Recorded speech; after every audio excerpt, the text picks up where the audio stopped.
I'm Lydia Moore, 35 years old, and perhaps the most painful thing I've ever carried wasn't what strangers said about me, but what my father never did. I grew up in Santa Clarita, California, in a home where the living room lights were always on, but praise for a daughter was cold and rare.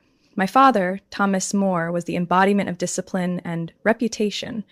Over the course of 39 years in the defense aerospace industry, he climbed from a design engineer to vice president of engineering at Vector Aerosystems. To him, work was a religion, technology was sacred, and my two brothers were living proof of the Moore legacy. Me? I was something else entirely. My oldest brother, Nathan, was an Air Force officer, handsome, every bit the military man, married to a nurse with two blonde-haired kids. My second brother, Eric, led the testing division at my father's company. Both of them followed the right path, the kind of men my father could proudly introduce at dinner parties. And then there was me. I loved the night. I was obsessed with stars.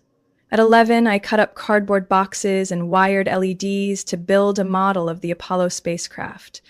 My dad asked if I'd taken supplies from the garage without asking. I didn't answer. I just wanted him to look at it and see something more than a dreamy little girl. I studied aerospace engineering at Purdue, a place my father once scoffed at as not for the overly sensitive. I juggled classes and lab jobs, ate cold sandwiches beside vibration test rigs, and clawed my way through scholarships like someone grasping for air. I graduated with honors, but at the commencement ceremony, our family seats were empty. My mom sent a text, "Proud of you." My dad? Nothing. I accepted a position at Halcyon Dynamics, a commercial satellite R&D center outside Seattle. 4 years later, I was promoted to systems integration lead. By the time I was 32, I became the first woman in company history to hold a title of Director of Orbital Analysis. Yet every Thanksgiving or Christmas back home, he still raised a glass to Nathan for his new base command, or to Eric for expanding the manufacturing line. As for me, Lydia does something with machines in a lab.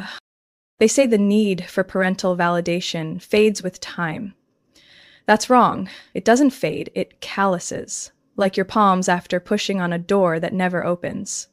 Sometimes I wondered if things would have been different if I'd been born a boy. I didn't need him to fall on his knees. I just wanted, just once, for him to look me in the eye and say, "I'm proud of you." But no. I was always too different, too emotional, not cut out for real engineering. Once, I told him I'd been invited to speak at a space technology conference in San Francisco. He shrugged. Must be one of those inspirational panels. I gave a half smile. I was the keynote speaker. In recent years, I'd let the hope die down, but deep inside, a quiet corner refused to go dark. And that part of me couldn't ignore the invitation to his retirement gala, an opulent evening at the Grand Meridian Hotel, with farewell speeches, career highlights, and champagne under chandeliers. I wrestled with it for days, held the envelope over the trash more than once. But I ended up opening the drawer by my bed instead, the one where I kept an old photo, a picture I'd held onto for over 20 years, the only photo where he had truly smiled at me.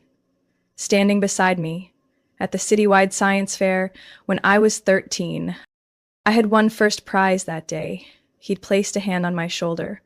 A short, awkward touch, but I remembered. He clearly had not. I slipped the photo into a thin wooden frame, carefully wrote a message on the back, and wrapped it in silver gray paper with a black ribbon. Not a large gift, but just enough to make someone pause. Throughout my life, I learned how to sit still while being overlooked.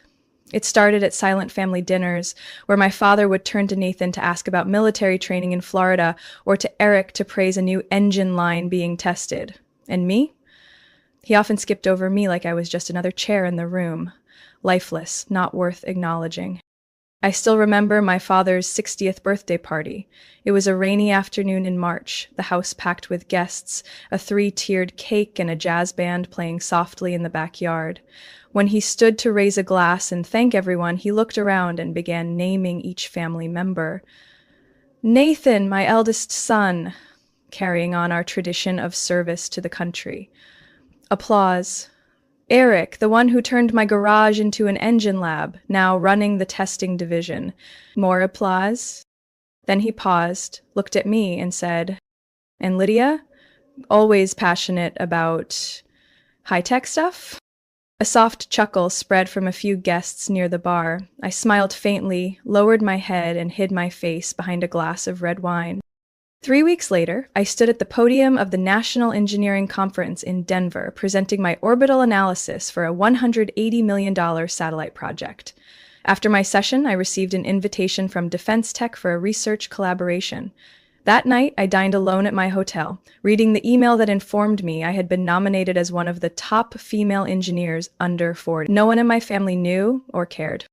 I once thought achievements would change everything. That if I became good enough, loud enough, my father would have no choice but to recognize me. But to him, every medal I earned was just a knockoff compared to the true Moore legacy carried by my brothers. At a Christmas dinner once, he even said, Lydia's work is impressive, sure, but engineering's a stretch for a little sister. Takes more time. I didn't argue. I simply set down my spoon and left the table. There was only one time I truly let myself feel fury. It was when my mother, Helen, called to inform me the family was organizing a Moore Legacy celebration at our old church, showcasing career milestones of the Moore men. I paused for a moment and asked, What about the women? She sighed. Lydia, you know how your father is. Don't make this harder. I hung up without saying goodbye. That day, I returned to my lab and opened a confidential file I had been preparing for the Defense Council. My hands trembled as I turned each page, not from work pressure, but because I realized something painful. The worst part wasn't being forgotten. It was being deliberately erased from the story of your own family. I used to think I didn't believe in cutting people off. I believed I was logical, capable of enduring, mature enough to let it go. But over time, I realized my silence had helped enable their disregard. I didn't need to destroy the relationship. I just needed to stop building it. Everything started to shift the night before my father's retirement party. I got a message from Haley, a distant cousin who worked as a freelance journalist in Arizona. We had only met once at our grandmother's funeral. The message contained one link, Moore Legacy, a family of aviation excellence, an article published by Vector Aero's Retired Engineers Network. I clicked it. The article ran nearly 2,000 words, listing every Moore family member who had contributed to the aerospace field. My grandfather, my father, both my brothers, even my uncle, who'd worked as a low-level tech at a tiny aircraft maintenance firm, were mentioned. I wasn't. Not a word, not a footnote, not even a period. I wasn't surprised, but it felt like every ounce of blood had been drained from me. That evening, I sat alone in my Seattle apartment. The streetlights cast pale gray stripes across my living room floor through the window. I picked up the silver-wrapped box I had prepared, the one with the black ribbon, and stared at it for a long time. It was no longer a symbol of hope. It was evidence, proof that I had existed. I arrived at LAX on Friday morning, my gray suitcase rolling softly across the cold stone floor. My head was completely clear, but there was something inside me heavier than any carry-on. The flight lasted 2.5 hours, taking me to San Antonio, where my father had chosen to host his retirement party at a 5-star hillside resort, complete with a golf course, vintage piano, and cocktail reception by the pool. I rented a compact SUV to drive to the venue.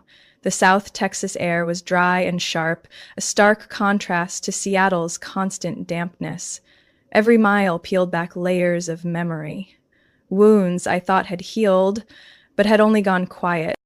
I checked in around 3 p.m. The young receptionist smiled and said, "You're here for Mr. Thomas Moore's party, right? He's kind of a legend around here." I nodded. My room was on the top floor, overlooking the central garden where the gala would take place the next evening. I opened my suitcase and took out the gift box I had wrapped back in Seattle. I didn't check it again. I knew exactly what was inside. A black and white photo, a small handwritten note taped to the back of a thin wooden frame, written slowly, deliberately. This gift wasn't meant to stir emotion. It was a piece of evidence, proof of something my father had refused to acknowledge for too long. I placed it on the wooden table near the window. The golden Texas sunset stretched across the box like a soft spotlight.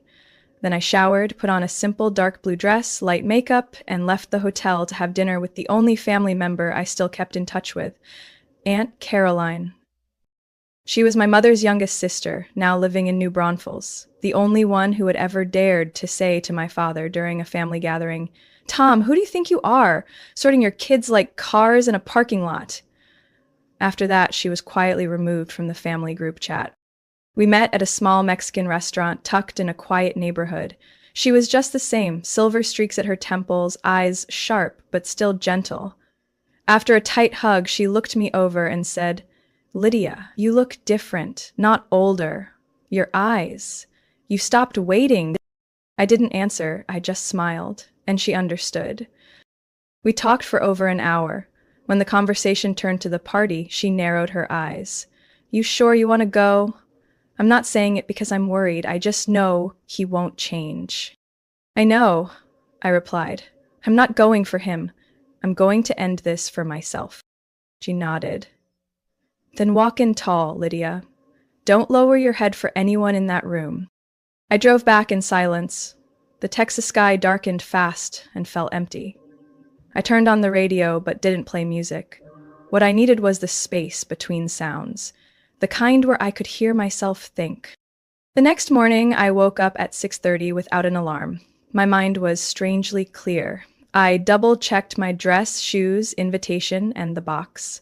I retied the silver ribbon one last time, careful not to feel anything. No nerves, no anger, no hope. When I walked into the hotel lobby at 6 p.m., the party had already begun. A large welcome sign stood out front in gold lettering, honoring 39 years of legacy, Thomas More's farewell gala. Beside it was a portrait of him in his younger years, standing in front of a prototype wing his company had once produced, eyes gazing toward the sky. Inside was a sea of people. Former colleagues, industry leaders, lifelong friends, and recognizable names from defense tech magazines I'd grown up reading. I saw Nathan shaking hands with a general, Eric laughing loudly by the bar. My mother was nowhere in sight, and my father, he stood surrounded by men in dark suits, animatedly recounting some past triumph. His laughter rang out, arms gesturing with practiced confidence, eyes bright as if time had never touched him. No one noticed me at first. I quietly approached the registration table, confirmed my name, and was escorted to a table near the main stage. I sat down, placed the gift box in front of me, and folded my arms. What filled me wasn't fire, it was steam.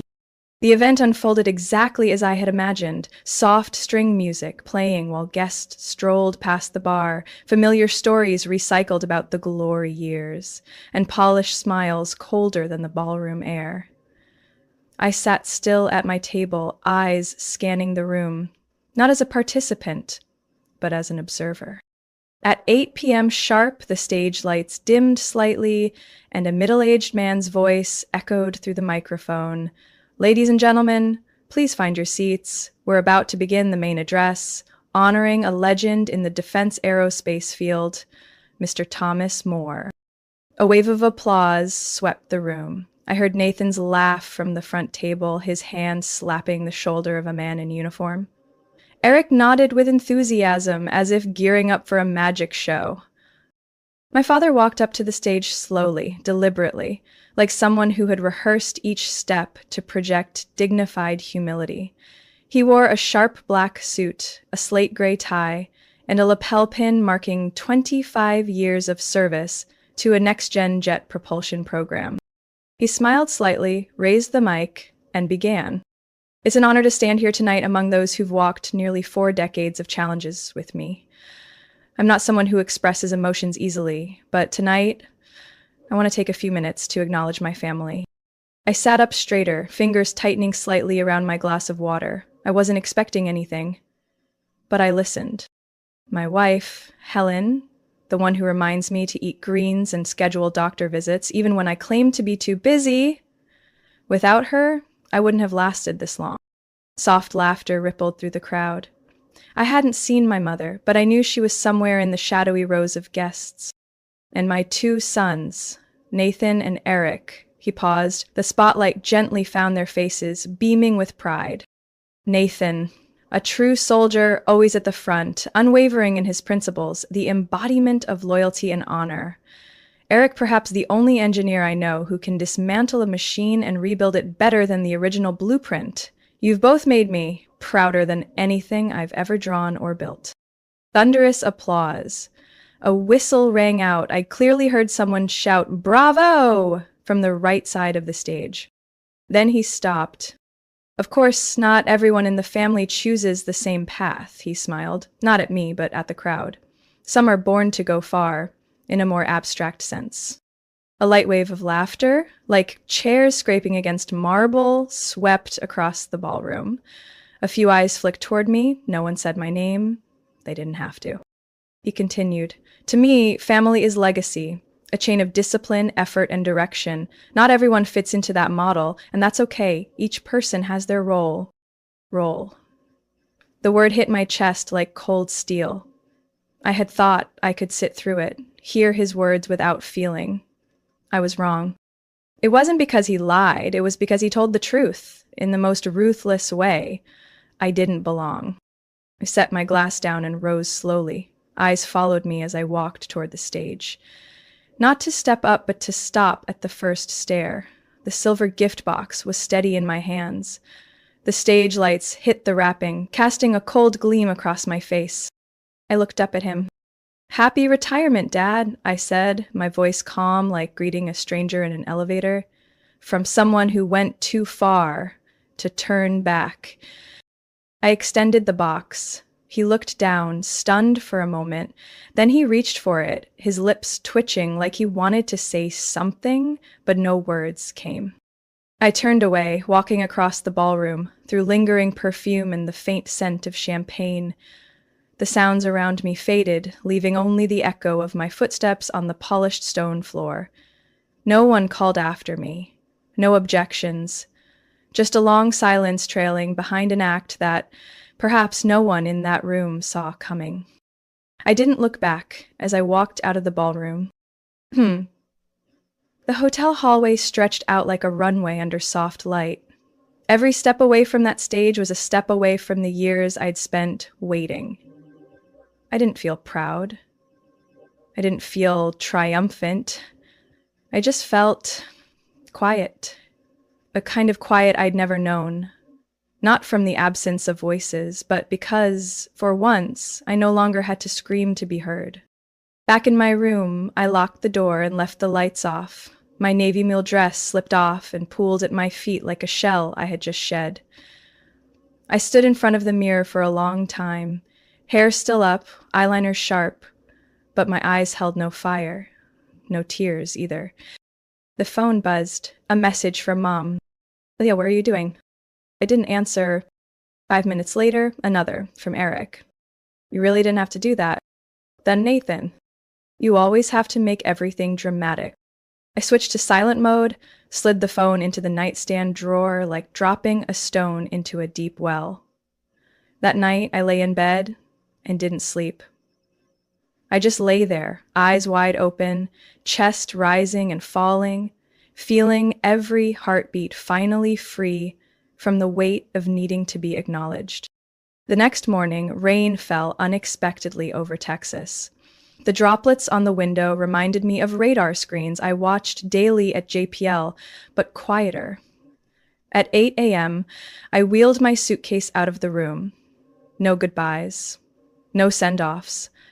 The receptionist handed me my car key with a professional, empty smile. "Thank you for staying at the Grand Meridian, Miss Moore." I nodded. Words were no longer necessary. I didn't drive straight to the airport.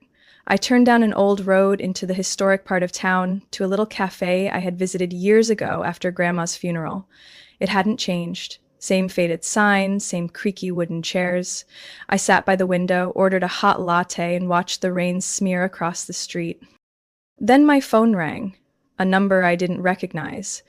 I hesitated, then picked up. Lydia, a rough, familiar voice. My father. I said nothing. Yesterday, when you handed me that box, you knew people were watching. Was that to humiliate me? Still silent, he sighed. I haven't opened it. Then don't, I said, calmly. But I will. A pause. I just don't understand, Lydia. You have a career, recognition. Why? Why would I need you to see it? I cut in. My voice wasn't raised, but the woman at the next table glanced over. Because you were the only person who ever made me believe I wasn't enough. Silence. The photo in that box, I said, was proof that, at least once, just once, you were proud of me. I kept it for 22 years because I thought it was real. He didn't argue. I don't need an apology. I don't need you to change. I just need you to know the emptiness you left behind, I filled it, not with forgiveness, but with myself. Lydia. Goodbye, Dad. I hung up before he could say anything else. The latte cooled on the table. I drove to the airport just before noon. As the plane lifted off from San Antonio, the clouds blocked out the sun. But I didn't fear flying anymore. Not because I'm an aerospace engineer, but because I've lived long enough in emotional turbulence to know just because the sky is unclear doesn't mean there's no way through. That evening, I returned to my apartment in Seattle. Everything looked the same: succulent on the balcony, gray fabric armchair, an unfinished satellite model on the shelf. But one thing was different. Me. I opened my laptop and checked my email, a new message from the National Women in Engineering Conference. We'd be honored if Miss Moore would accept our invitation as the keynote speaker for next month's opening session. I typed my response. Simple, clear. I accept, and this time, I'll say everything. Send. Just as I predicted, he didn't open the gift box at the party. Not because he forgot, because he didn't dare. For my father, control was like breath, the armor he wore each day to avoid facing any real emotion. In front of hundreds of guests, he kept smiling, shaking hands, saying gracious things, as if the daughter who had just walked out of the ballroom had never existed. But I knew, alone in his hotel room at the end of the night, he would open that box, and he would see the photo. That photo I'd kept for 22 years in a sealed envelope, hidden deep in the bottom left drawer of my desk. It was a picture of me and him, taken at the Eisenhower Middle School Science Fair. I was 12, thick glasses, messy bun, gray hoodie, grinning wide. I stood beside the ISS space station model I'd built from toilet paper rolls, scrap wire, and hot glue. What made the photo special wasn't me, it was him. He stood just behind me, one hand on my shoulder, the other holding my first place certificate. And he was smiling. A real smile. Not the polite nod at banquets, not the camera-ready grin for the press. It was an unguarded moment, the kind of look that said I was something he never expected, but couldn't deny. I remember that day clearly. Mom made him come. He didn't want to. He sat arms crossed in the back row, checking his watch, but when they announced I'd won the district-wide prize, the whole auditorium clapped, and he, for a brief second, stood up, didn't say congratulations, just walked over, placed a hand on my shoulder, and posed for that photo with a student reporter, and never mentioned it again. Under the framed photo in the gift box, I placed a small card, just 4 words. I kept this. I'm done. I didn't write anything else, because if after all these years he still didn't understand, then no words would make him. Sunday night, I got another call from Mom. This time, I answered. I know you did the right thing yesterday, but your father? Is he okay? I cut in. In a strange way, she replied, hesitant. After everyone left, he locked himself in the study until 2 a.m. No one could get in. Then he came out with the photo, didn't say anything, just placed it on the center shelf in the living room. I said nothing. I've never seen him display anything of yours before, she added. I think, he remembered. I leaned back in my chair, eyes on the ceiling. It doesn't matter anymore, Mom. A long pause. I'm sorry I didn't step in sooner, she whispered. I know you love me, I said. But now, I need you to know, I love myself too. I didn't want to be angry at her. She was just a product of a system she was never taught to challenge. But I no longer had the strength to explain on anyone's behalf. That night, I pulled out the identical photo I had given him, the extra copy I printed at 16, and placed it back on my desk. Not to remember, but to see clearly. I had once been a girl who dared to dream, and she deserved to be seen, even if no one ever did. The next morning, as I prepared my keynote for the upcoming conference, an email popped up in the corner of my screen from thomas.moore@vecteraarrow.com. Subject, no subject. That photo, I remember that day. I just couldn't keep it, because it scared me. Scared me that if I felt proud of you, then everything I believed before was wrong. I'm not writing this to justify anything. Just to let you know, you were right and I was wrong. No signature, no closing, that was it. I read it twice. Not to confirm regret, just to make sure I wasn't imagining it. I didn't reply.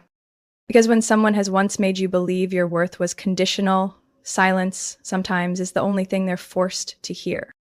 2 days later, while I was in the lab checking data for the new satellite test, my phone buzzed. On the screen was a name I didn't expect to see again so soon. Thomas Moore. I hesitated, then picked up. Lydia. I hear. Silence. I could hear heavy breathing, the quiet creak of leather shifting. Then he spoke. Deeper, slower.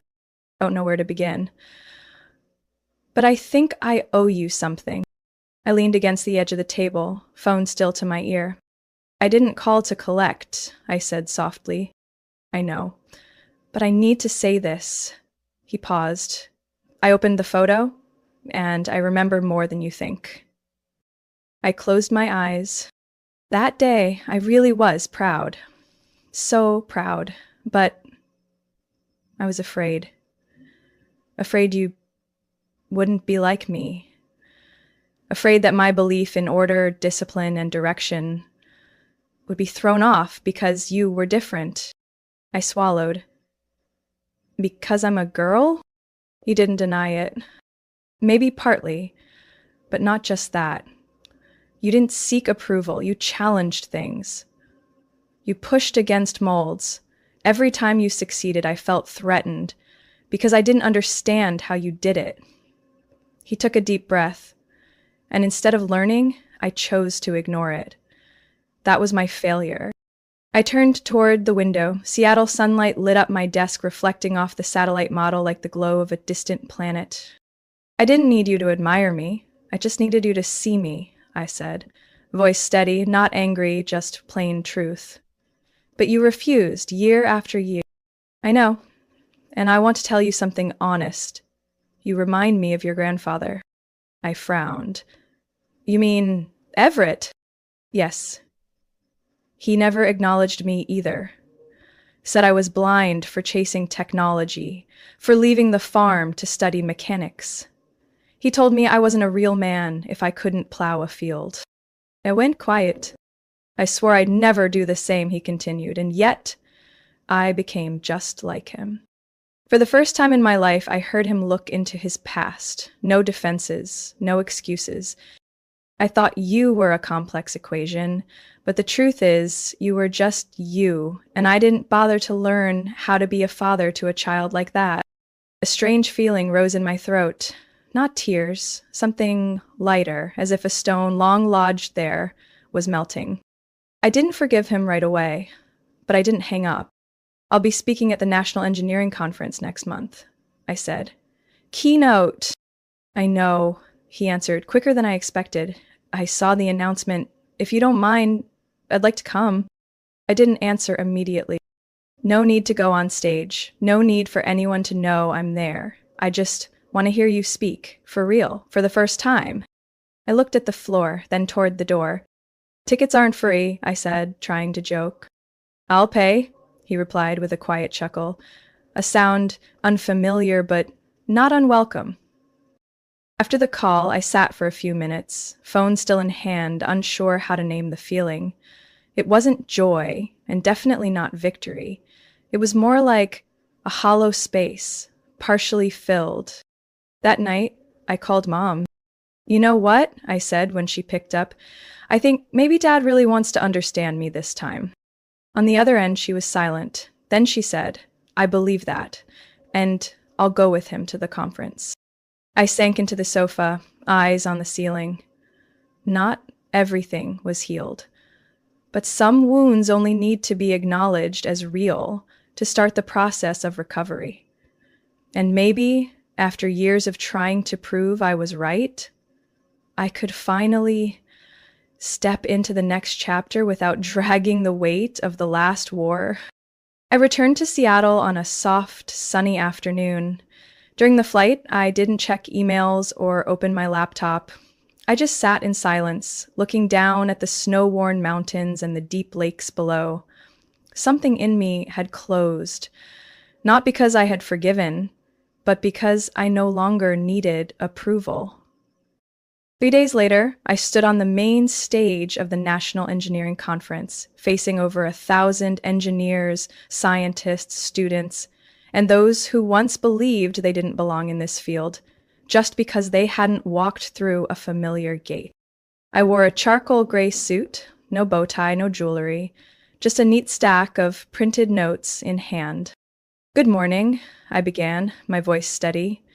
My name is Lydia Moore, and I used to think I had to become a more palatable version of myself to stand here. Eyes looked up from every row, waiting.